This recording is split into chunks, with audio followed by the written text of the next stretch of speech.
Hey guys, welcome to Cape and Cowl Cafe. I'm Nemo, and today we're going to be talking about why being a DC fan absolutely sucks.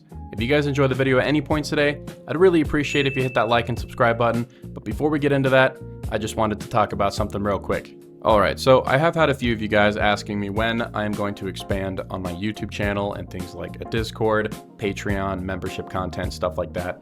And while I am looking into a Discord for our community, I think that would be pretty cool. I don't see myself doing Patreon anytime soon. I just don't have the kind of content that you would tie to it. Like, I don't stream yet. I don't have a podcast. I don't have any like exclusive stuff to show, you know? And honestly, I think locking regular videos behind a paywall or like some membership thing, I think it's stupid and I'll never do it, you know? However, some of you guys have made it known that you would like to financially contribute to what I do here, and I really appreciate that. Like, that's just crazy to me. So I have set up a Kofi, I don't know how to pronounce it.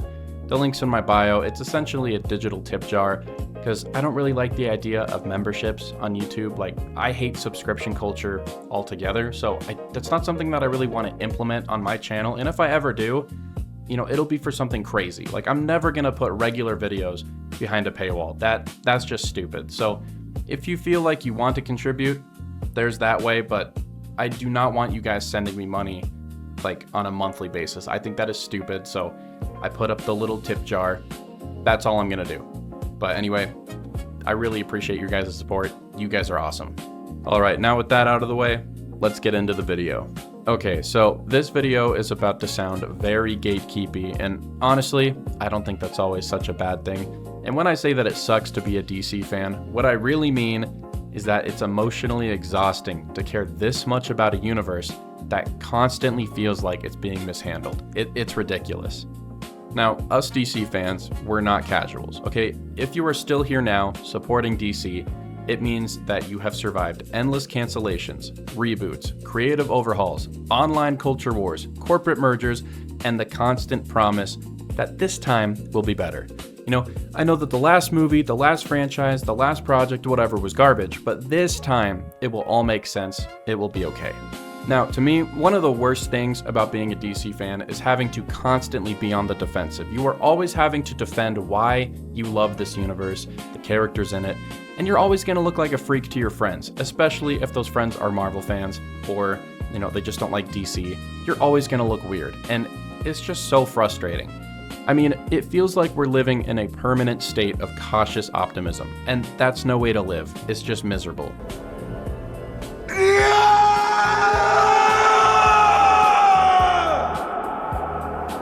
But the thing is, it wasn't always like that. And so to understand why this feeling exists, we need to go back to a time when DC didn't feel like an underdog, when it truly felt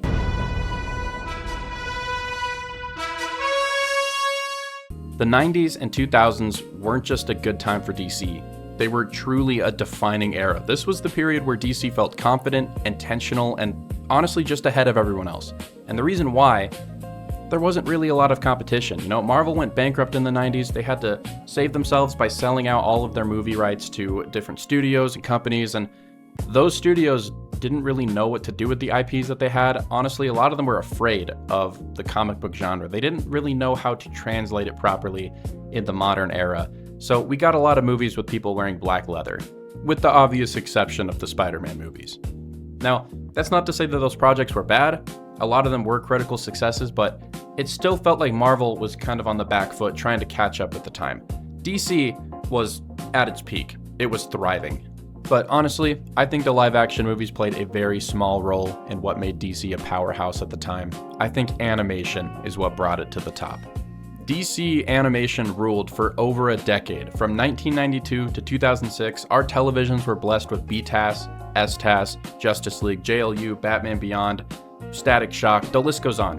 And that's not even mentioning the countless DC animated movies that we got that were outside of the universe. But honestly, I think the DCAU is the closest thing that we've had to an MCU equivalent in the DC universe. You know, everything was connected. It was so satisfying. And while Marvel did have shows at the time that were connected by very loose threads, it was nothing like this. We help you guys save the world and we don't even get any consideration? You're right. 5-minute head start. Now, you might be thinking, he's just glazing, he's blinded by nostalgia, and maybe, I guess, but back then, things were just simple, you know? Our favorite fictional universes weren't yet tainted by the adult world's pessimism, and I had yet to find out how many stupid people there are in the internet. So I wish I could go back to those days. That would be perfect, please. But this feeling didn't last forever.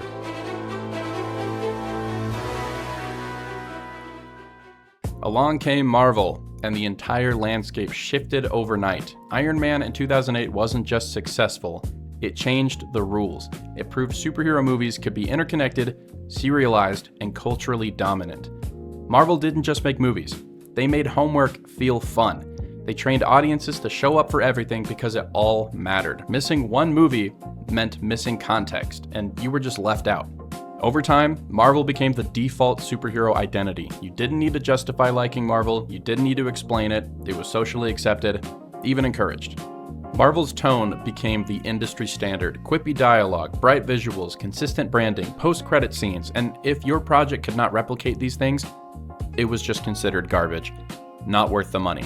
Meanwhile, DC became the comparison point. Every DC movie was judged by how close it felt to Marvel, even when it was intentionally doing something different. If DC went dark, it was too edgy. If DC went lighter, it was copying Marvel. There was no winning. So while DC was left in the dust, Marvel's momentum kept growing. Even mediocre projects succeeded because the brand promised payoffs later. That was the nature of this interconnected universe. DC didn't get that luxury. Every project had to prove itself immediately or it was written off. And this is the imbalance that shaped public perception of DC, and it's something that the brand still hasn't recovered from. So while Marvel focused on dominating theaters, DC took a backseat when it came to the movies and leaned into areas they already controlled. Animation continued to be strong, consistent, and creatively free. The DC animated movies were thriving. DC animation could be violent, tragic, experimental, and unapologetically comic booky. It didn't need to appeal to everyone because it wasn't mainstream. Then we had the Arkham games. Arkham Asylum, City, Origins, Knight didn't just succeed, they redefined the superhero games genre entirely. To this day, they're the gold standard. DC also invested heavily in television. The CW shows weren't perfect, but they created long-running universes that introduced millions of people to characters like Flash, Green Arrow, Supergirl, and the Legends of Tomorrow. These shows built fan bases, they created attachment, they kept DC culturally alive. It was the next closest thing that you could have to the MCU and this big interconnected universe. But the problem was, none of that mattered to the mainstream. To general audiences, movies were the thing that mattered. Not comic books, not shows, not games, movies. And DC wasn't on the scoreboard, so it wasn't gonna win. So even while DC thrived creatively in other mediums, the public narrative became DC is a failing brand. DC can't keep up with Marvel. DC sucks. Even during all of this, DC still delivered undeniable greatness. The Dark Knight trilogy stands as one of the most respected trilogies in film history. It proved DC could succeed without copying Marvel's tone or structure. But instead of building on that success, DC pivoted hard. Man of Steel arrived and immediately divided audiences. Some praised its ambition, others rejected its tone. Batman v Superman amplified that divide and fractured the fan base. Why did you say that name? It's his mother's name! Justice League became a public disaster, studio interference, creative clashes, and rushed decisions that were exposed for everyone to see. DC stopped feeling planned and started feeling reactive.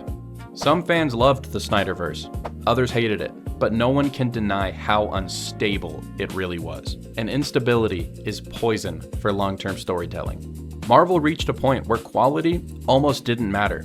If it had the logo, it succeeded. It trended. It dominated every conversation. Audiences were trained to reward familiarity over experimentation. Meanwhile, DC projects had to fight for attention even when they were genuinely good. Good DC movies underperformed. Average Marvel movies broke records. And at some point along the way through all of this, being a DC fan stopped being normal and it stopped being fun. If you said you preferred Superman to Iron Man, people looked at you weird. You were a freak. If you criticized Marvel, you were labeled a contrarian, toxic. If you defended DC, you were delusional. And sometimes it was hard to defend yourself because you could agree with a lot of the things that these people were saying. Yeah, Man of Steel sucked, but I still love Superman. When the DCU was announced, most people expected pushback from Marvel fans. I mean, that's what, would make sense. They're DC's rival. That's where you'd expect a lot of the fighting to come from. However, the loudest opposition for this new universe came from other DC fans. I'm putting DC fans in heavy quotation marks there.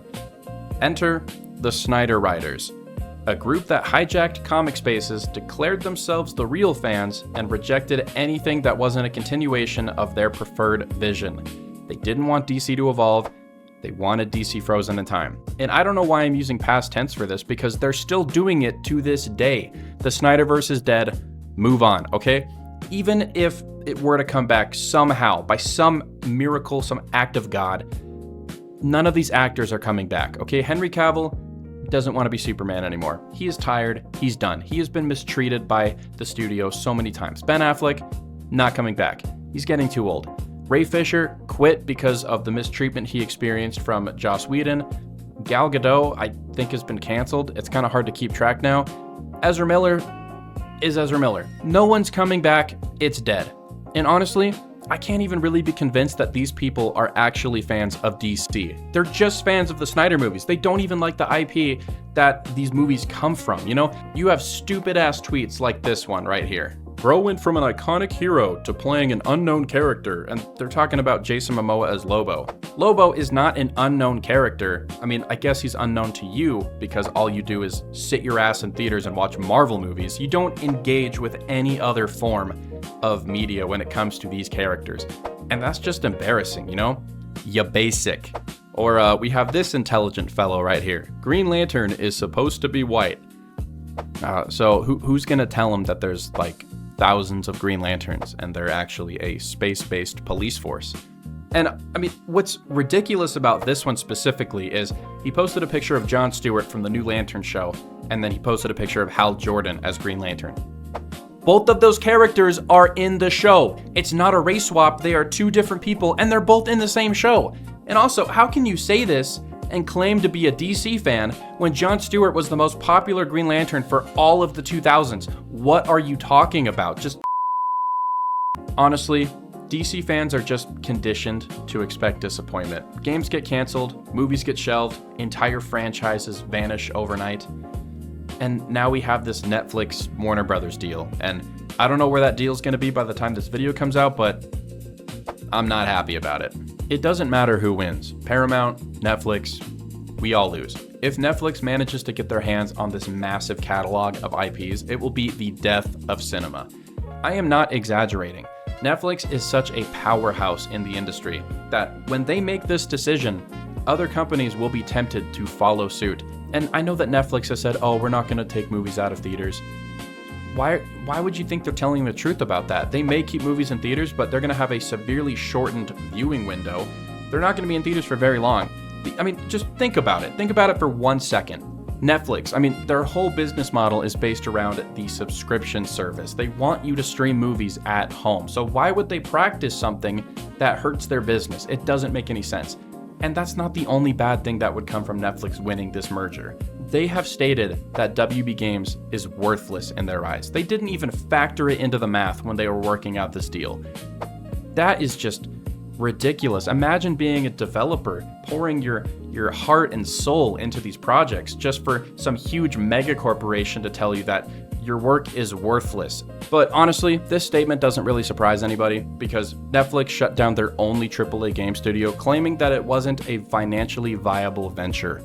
This is so bad for games, and not just Batman games. Like, you're probably here because you care about DC, but think of how many other IPs are going to suffer because of this. Lord of the Rings, Harry Potter, The Matrix, we're cooked. Now, even if Netflix does care about DC and wants to keep putting out DC projects, we're gonna get one movie every 5 years. I mean, look how long it took them to finish Stranger Things. It's not good. This is very bad. Now, Paramount wouldn't be much better, okay? They probably wouldn't kill off the cinema experience that we all love so much. They will, however, prioritize political messaging over creative freedom, and supporting the director's vision. That would not be great either. So either way, we're screwed. So if you get anything out of this video, I hope it's the fact that you're not alone in feeling like this. And the future might suck a lot, like super suck in fact. But we can always just go back and watch BTAS or play Arkham City. It's not easy loving this universe and the characters in it, especially when the future of your favorite characters are constantly hanging by a thread. But if you're still here, you're not crazy. You're just a DC fan. Until next time, I'll see you guys later. And if you're a Snyder fan, don't at me in the comments, go read a book.